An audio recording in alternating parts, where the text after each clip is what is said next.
Well, guten Tag, grüß dich, Bruder und Schwestern. I think you're too far north to say grüß Gott, but greetings from the state of Minnesota, where it's currently 8 degrees below 0 Celsius, and we are expecting about 12 to 15 centimeters of snow. So I'm going to try to record this and then drive back home before the snow gets too bad. I do wish I could be there in person. I've never been to Marburg before, but hopefully I'll have another chance in the future. And so I'm thankful for the technology that lets us first record this introductory lecture and then lets us talk via Zoom on the 29th of January. A couple of apologies in beginning.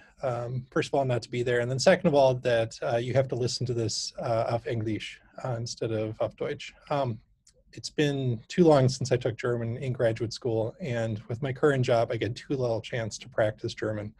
And so I appreciate you bearing with me, and hopefully not too much is lost in translation.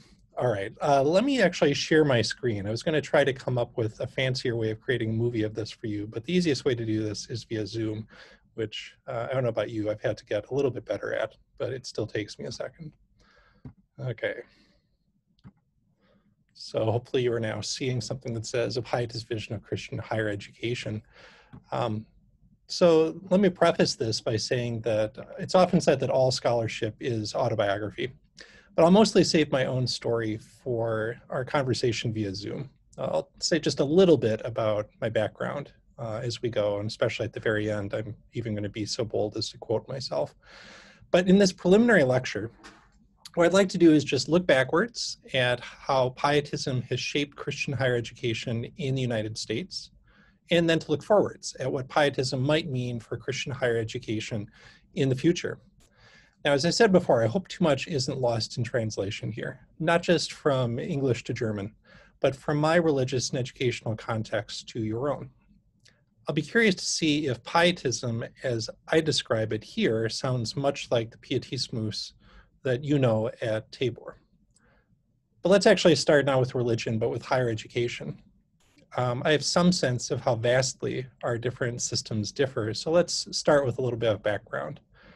Even if you completed some of your studies in the United States, American higher education can seem quite bewildering. My country is home to over 4,300 post-secondary educational institutions, ranging from two-year community colleges that charge little or no tuition to purely online programs run by corporations for profit. My brother works at one of those. Each of our 50 states has its own system of government-run higher education. My state, Minnesota, in the upper Midwest, we call it, the north center of the country. Minnesota spends an average of about $9,000, 7,500 euros in public funds per full-time student per year. That's relatively high in the United States. My sister lives further to the west in the Rocky Mountains in the state of Colorado, which spends less than a third that much, only about $3,000 on each of its college and university students. So what we call public higher education is very diverse, but even more confusingly, more than half of America's institutions of higher learning receive only indirect financial support from the government, and some take none at all. The vast majority of America's 1,700 private, nonprofit post-secondary institutions were founded as religious schools. But less than 10% of them, about 200, are now seminaries or divinity schools. Some of you have attended some of them. Most are actually liberal arts colleges and universities, and they offer most of the same programs and degrees as their public and non-religious private neighbors down the street. And many of the church-founded or other religious institutions in the United States have shed their ecclesial ties, or they retain only a nominal Christian identity. In the bar graph, you see the third figure there is for the Council for Christian Colleges and Universities, which has only about 150 to 160 American members. That's because the CCCU, three C's, is a very specific kind of Christian higher ed organization. I'll say more about that, but most religious colleges don't fit its criteria. For example, I received my doctorate in history from Yale University, which was founded in 1701 by Congregationalists in Connecticut who believed that Harvard in Massachusetts had strayed from its Puritan and Trinitarian roots. But while I was at Yale for its 300th anniversary, that university completed its separation from the United Church of Christ. Nowadays, its head chaplain, a Roman Catholic, oversees spiritual programming for students of many faiths and of no faiths. Yale's curriculum includes no religious requirements, nor are its faculty expected to confess any particular doctrine. So, how do we make sense of this complicated, vast, diverse universe of American higher education? Let me start to make things manageable by narrowing our focus from over 4,000 institutions to just 4 religious colleges and universities. So I'll chart them from east to west, ending with myself. We start outside Philadelphia in the state of Pennsylvania with Elizabethtown College. Then we move west to Chicago, specifically the north side of Chicago and North Park University. And then we come to Augsburg University and Bethel University, which are on either side of the Mississippi River in the Twin Cities of St. Paul and Minneapolis, Minnesota. I'm at Bethel on the St. Paul side. So why have I selected these 4? They have 2 things in common. The first thing they have in common is that all 4, Elizabethtown, North Park, Augsburg, and Bethel, were originally founded by Protestant immigrants from Northern Europe in the 18th and 19th centuries who wanted to train clergy and establish seminaries to do so. So let me just briefly tell you their stories, this time in chronological, not geographical order. So we'll start with Augsburg. Augsburg was founded in 1869, just after the American Civil War, in Minneapolis, Minnesota, by Norwegian Lutherans.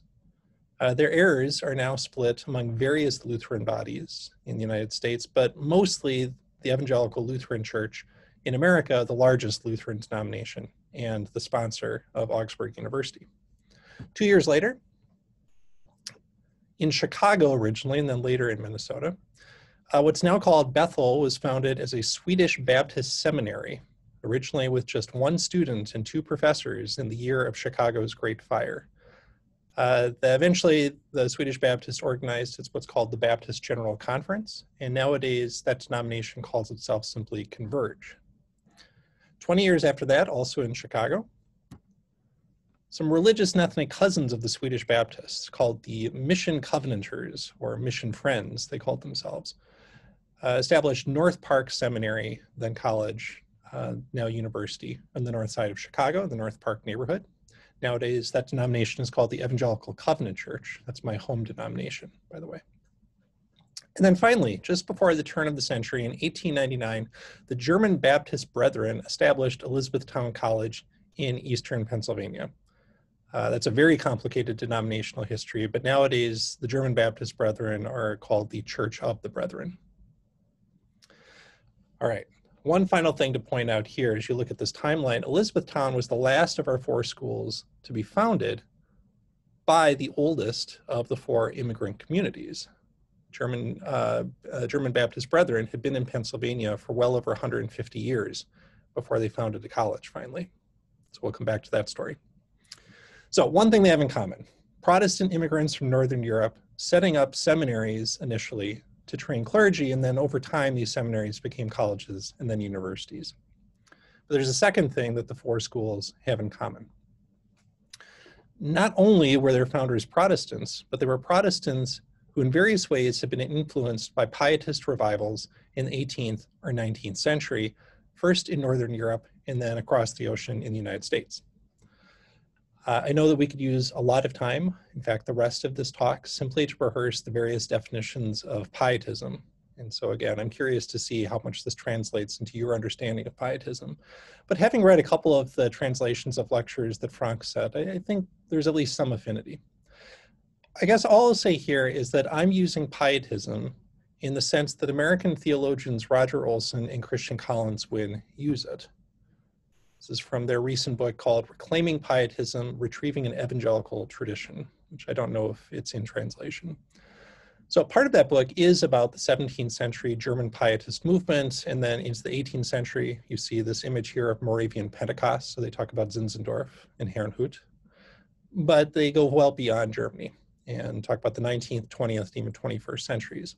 And so here's their argument. All movements have their time and die out. Their lasting influence is through their ethos. The Pietist movement was energized by a spiritual ethos that outlived it and can be seen in many sectors of contemporary Christianity. In fact, in another of his books, Roger Olson argues that the Pietist ethos, as he calls it, is actually the dominant form of Protestant religion in American religious history.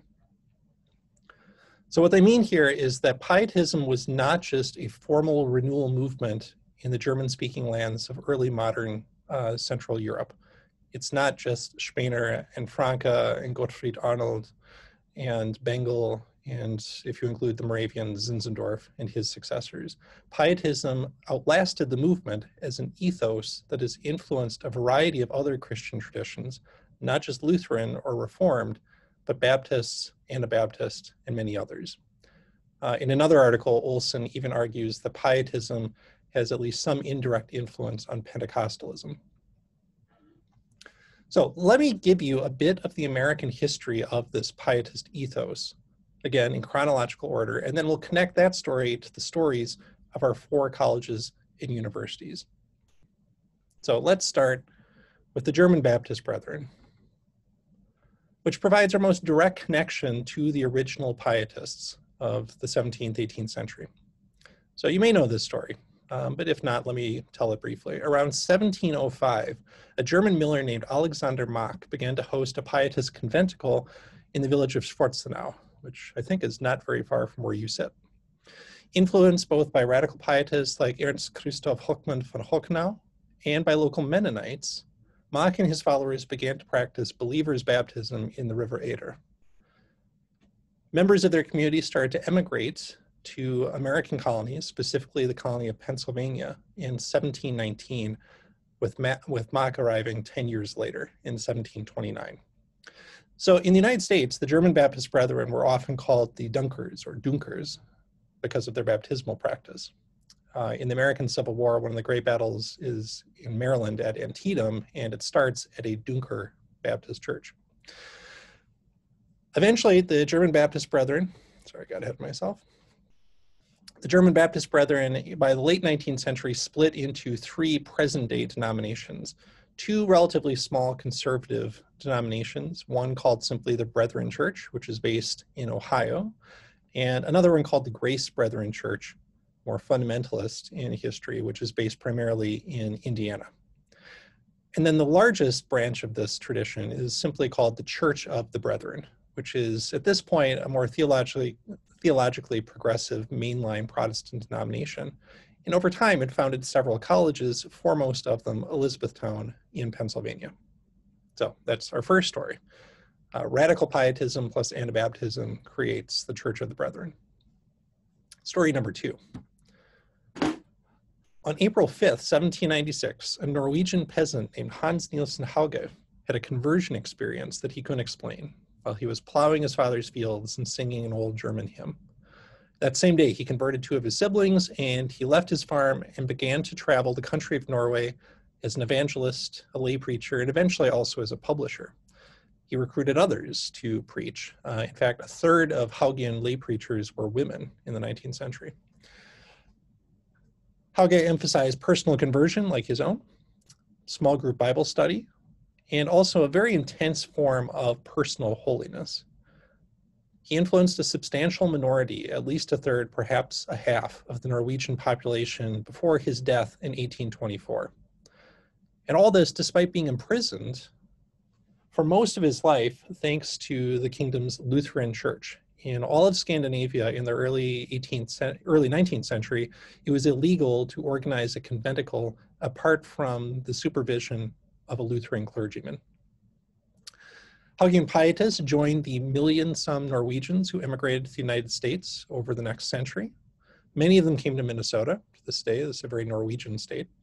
And some of those who came to this part of the United States founded a Haugean seminary that now is part of Luther Seminary in St. Paul.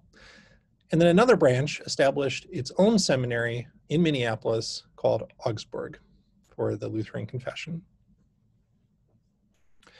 And then story number 3 starts in 19th century Sweden, but then splits in 2 directions when it relocates to America. In the late 1830s, early 1840s, George Scott, a Methodist missionary from Great Britain, launched a revival that started in cities like Stockholm and then spread to the countryside. He was soon kicked out of the kingdom. He said some disparaging remarks about Sweden to a New York newspaper. But he left behind him not just a revival, but a newspaper called Pietisten, or The Pietist. Its editor was a lay preacher named Carl Olof Rosenius, C.O. Rosenius, who became the leader of the Swedish revival of the 1840s, 50s, until his death in 1868. As in Norway, Swedish Pietists emphasized personal conversion, regeneration, and they gathered in conventicles that until the 1850s violated Swedish law. Now, some of the Rosenian Pietists, like F.O. Nilsson and Anders Wiberg, became Baptists. In Nilsson's case, it happened when he visited German Baptists in the city of Hamburg. He was baptized on the docks there. In Sweden, these pietistic Baptists did often incur persecution by the state church.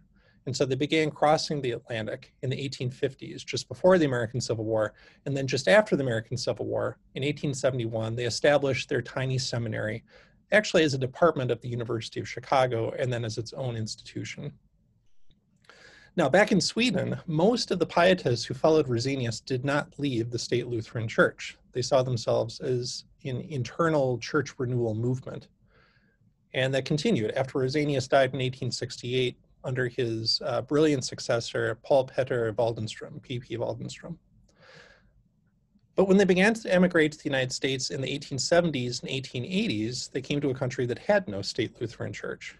Instead, there were many different Lutheran synods, and the Rosenian Pietists established their own synods, the Mission Synod, the Ansgar Synod. In 1885, they decided not to join the Augustana Lutheran Church, the largest Swedish Lutheran body, and instead established their own loose denomination that they called the Mission Covenant. Now, a few of these Pietists refused even that loose a denomination, and they stayed apart. And eventually they became the Swedish wing of what's now called the Evangelical Free Church, which sponsors Trinity Evangelical Divinity School, also outside Chicago. The Covenant School, meanwhile, was founded in North Park, in Chicago in 1891, 6 years after the denomination. Okay, so there's all the background I think we need here. The shape of higher education in the United States, and at least some examples of the Pietist ethos long after Spener and Franke and the rest in the United States. So what did Pietism mean for education at each school? I'll try to extract some more general principles, but I'm a historian, so let me start with a little bit of history. I'm going to start with Augsburg and Elizabethtown and dispense with them fairly quickly.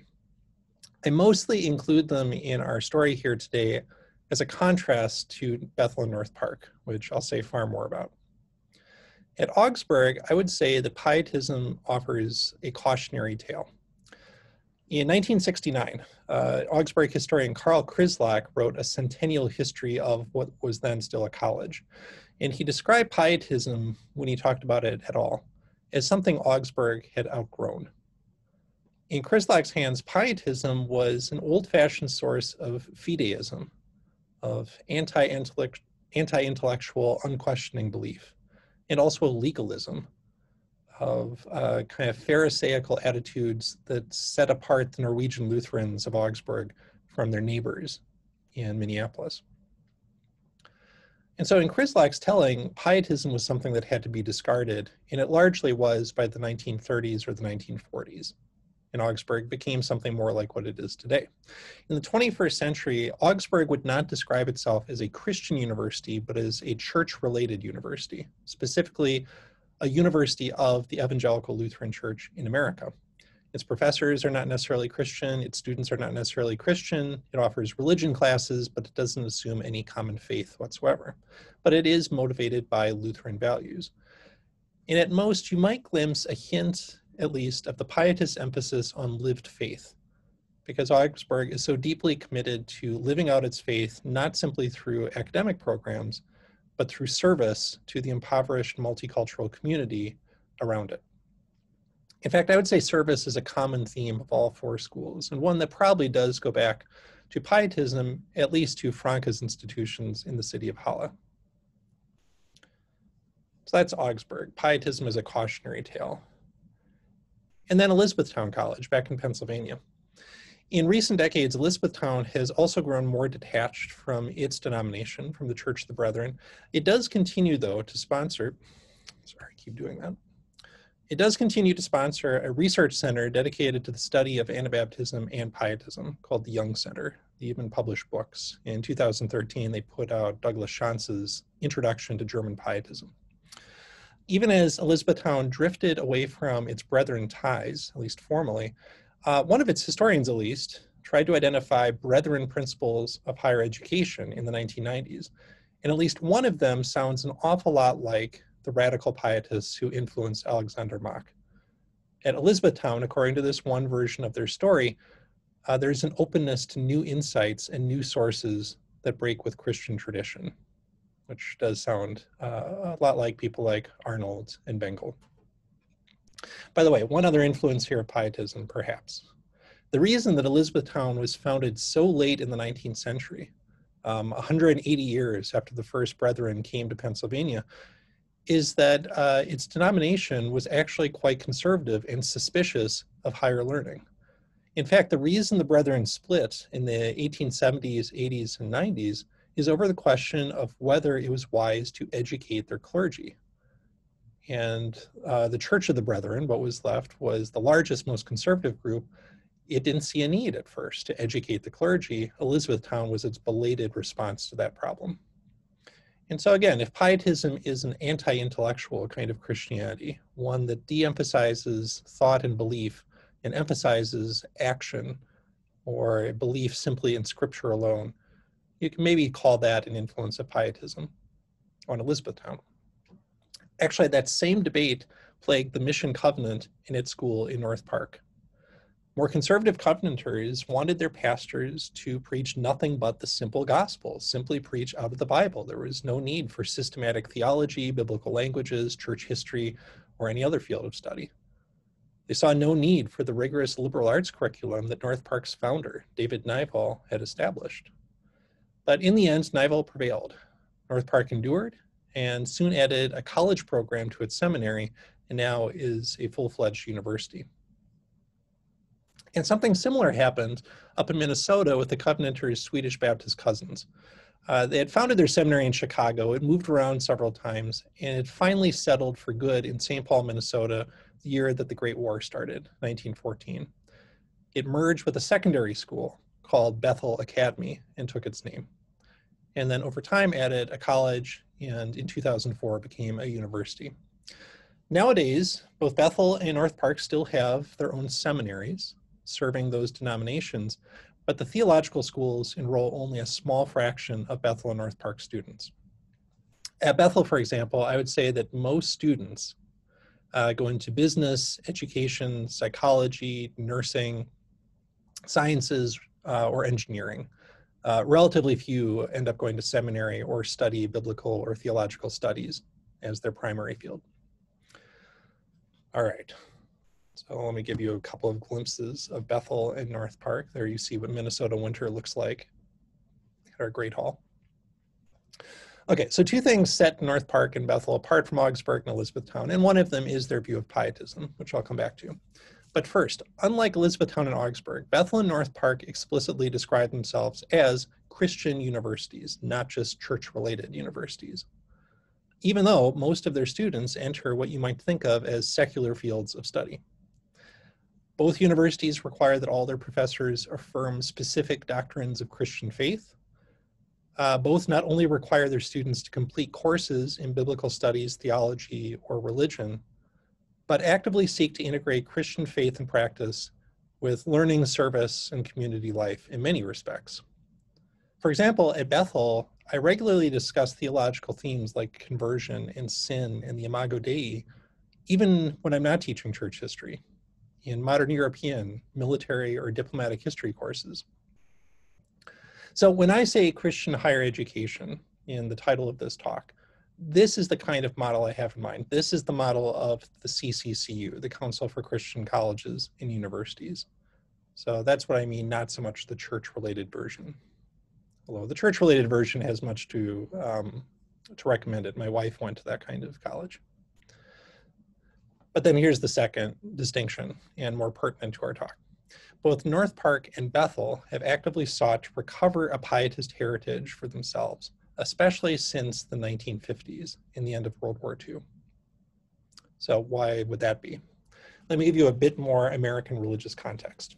In the 19th century, when they first came to the United States, both the Swedish Baptists and the Mission Covenanters, or the Mission Friends, would have called themselves or thought of themselves as evangelicals, in the same sense that Methodists, Holiness Christians, and some Presbyterians and Baptists and others would have meant the term, a form of Protestantism marked by mass revivals and personal conversion.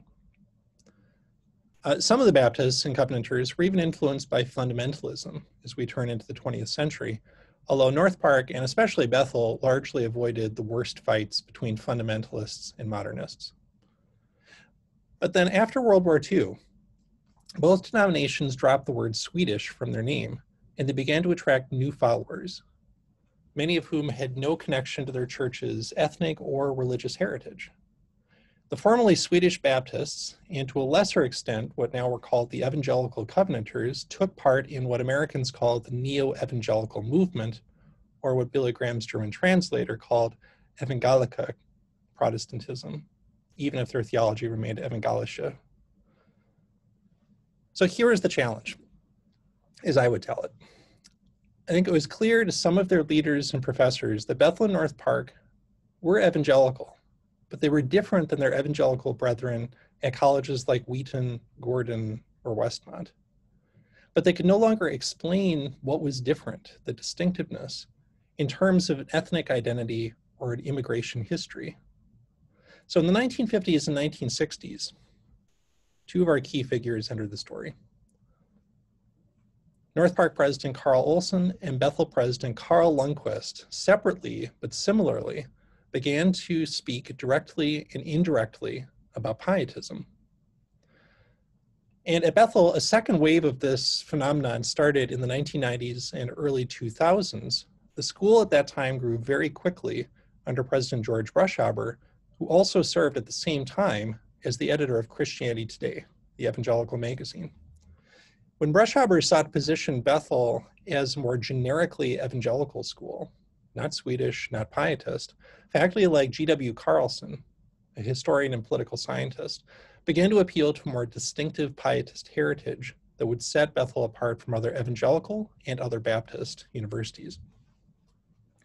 And by the way, this is where my role in the story starts. GW hired me in 2003 and has been my main source of what I think of as pietism. But I'll come back to that.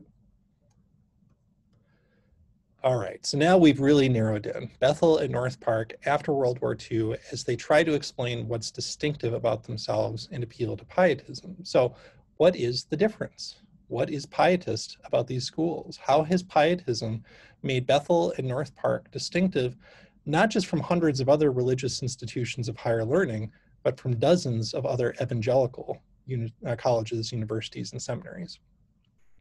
So what I'd like to do is to emphasize three themes that show up often in the 2015 book that I edited with about a dozen current and former Bethel faculty called The Pietist Vision of Christian Higher Education. So there's much more to be said here. I will just talk about three themes, then maybe we can talk about more on Zoom. Theme number one, in the Pietist vision of Christian higher education, what is the purpose of that kind of education? Nothing less than the education of the whole person and maybe even the salvation of the whole person. So what I mean by this, the whole person, not just intellectual formation, according to Bethel founder John Alexis Edgren, but spiritual and emotional formation was the purpose of a Bethel education. Edgren was a brilliant linguist. He spoke 20 languages and a gifted theologian. But he described education as shaping more than the mind. To this day, Bethel professors will tell you that they are forming what they call whole and holy persons. That's the subtitle of our book there. They will say that they are educating the head, the heart, and the hands. And you'll hear the same thing at North Park. You'll hear them say that they are seeking what Franke would call God's glory and neighbor's good, in the conviction that, as Philip Spener might say, Christianity is more than belief. It is life. it is experience, it is feeling and behavior. Education must touch all of that if it's to be truly Christian. In 1961, Carl Olson, the North Park president, said something like that, but went even further. He was giving a talk to a group of North Park professors and said that North Park education is linked not only to the training of the intellect, but to the salvation of the whole man. The salvation of the whole man. Now, many American private colleges will tell you that their education is transformative and holistic. How else would you justify having to spend over 40,000 euros per year in tuition, as you do at schools like mine? But few, even few religious colleges, would think that they're doing anything connected to the work of salvation. That word simply does not belong in the landscape of American higher education. But at least at North Park and Bethel, I think this kind of language must be understood in the context of pietism's belief that while God may justify sinners by his own work, he's doing something more. He's giving us faith, what Luther called a living, busy, active thing that makes us new persons from the inside out through a process of conversion so radical that we, with the pietists, might call it Wiedergeburt, a second birth, a rebirth. To get what this might mean for education, let me give you a longer quotation from the same 1961 talk by Carl Olson.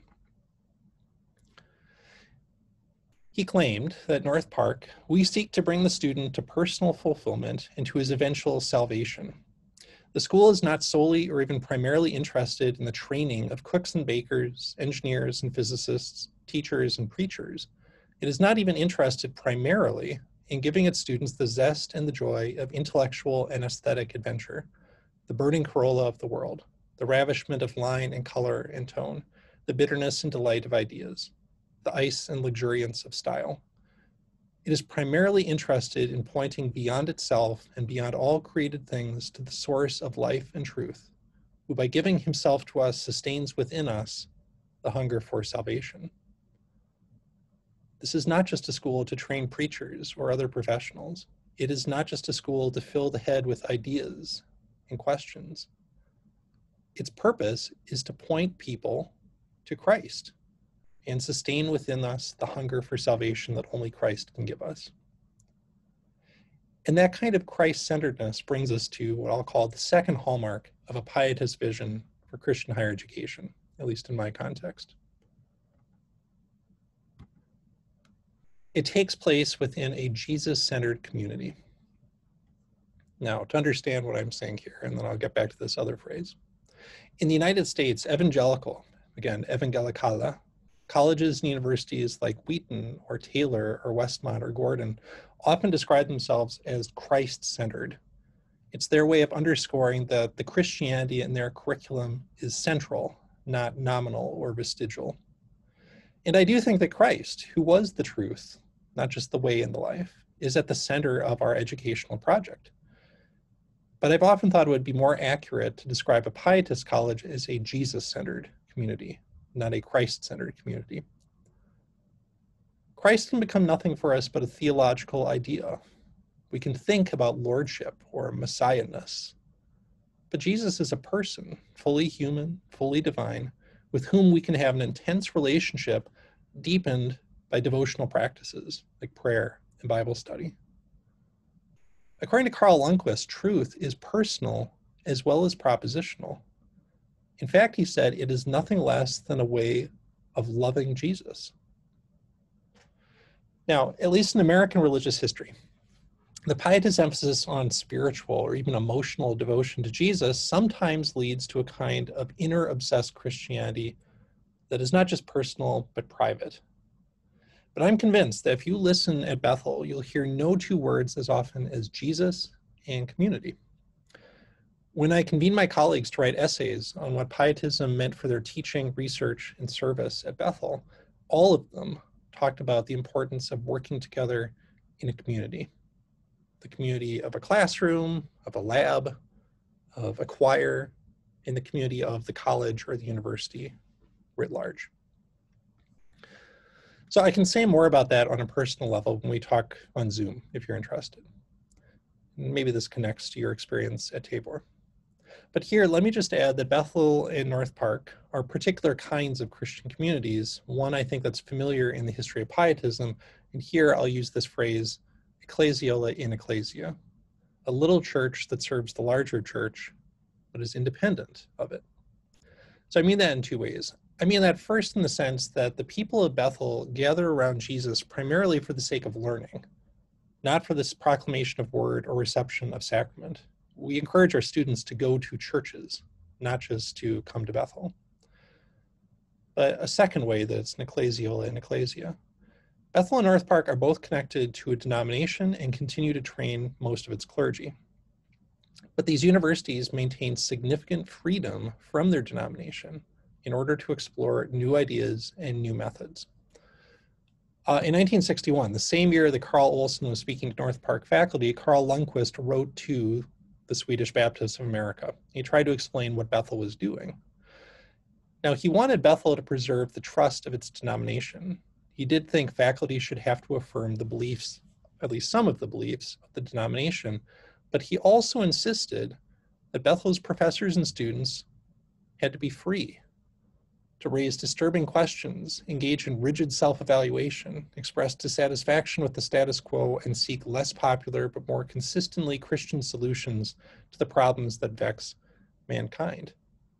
As a Bethel professor, according to Lundquist, my job is to ask hard questions of the church, point out shortcomings of the church, and provide new solutions for the church, all for the sake of renewing the church, and through it, renewing the world.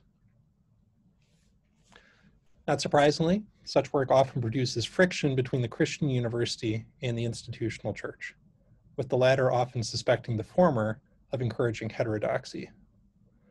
So let me close with one final crucially important dimension of Pietist higher education, especially in the context of American evangelicalism.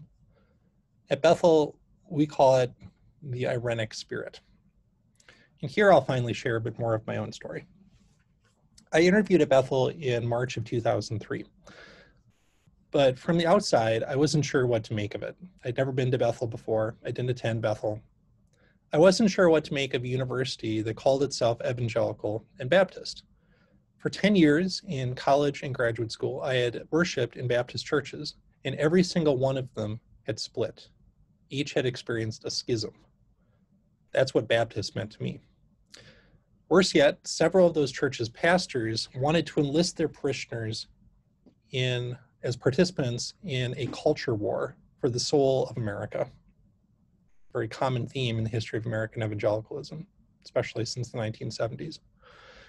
But when I came to Bethel, I found a very different kind of evangelical and Baptist community. No one felt persecuted by the government. No one that I spoke to said that they were at odds with their non-Christian neighbors. Everyone felt free to disagree on any number of political or theological issues, even baptism. In fact, my theology of the sacraments is Lutheran, yet I teach at a Baptist university. I asked our provost about this, and he said that Bethel was different. He said that it was marked by what he called the Irenic spirit of Pietism. Irenic derives from a Greek term for peaceful or peaceable. It's not a word I'd ever heard before in a Christian context, but I've come to cherish it. At Bethel, it's yet another legacy of Carl Lundquist, who shared Philip Spainer's commitments to avoid needless controversy and angry polemics, and instead to seek after Christian unity wherever possible.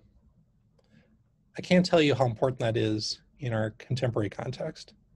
In the United States, and even before Donald Trump, many evangelicals not only describe their politics, society, and religion in terms of a culture war, and forgive me, I don't know if Kulturkampf translates, I know that's a different history, but they talk about their colleges, universities, and seminaries as fortresses, as bastions, strongholds, Feste Berge, meant to protect their children from the advance of progressivism and secularism.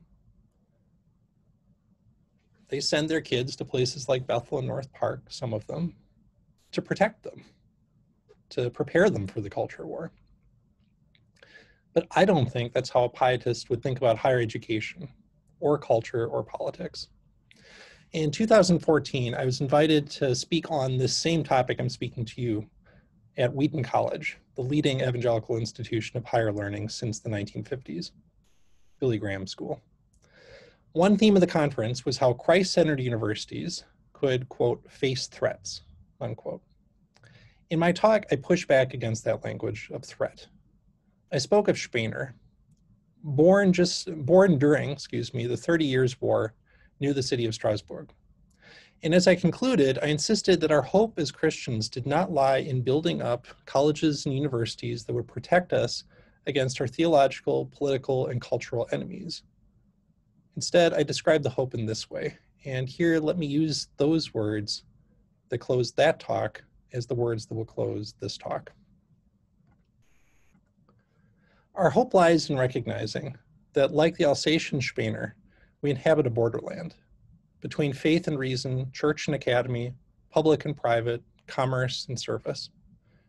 Borderlands are often where the combat is fiercest, but they teach their denizens to speak multiple languages and to move between groups, earning the trust of both.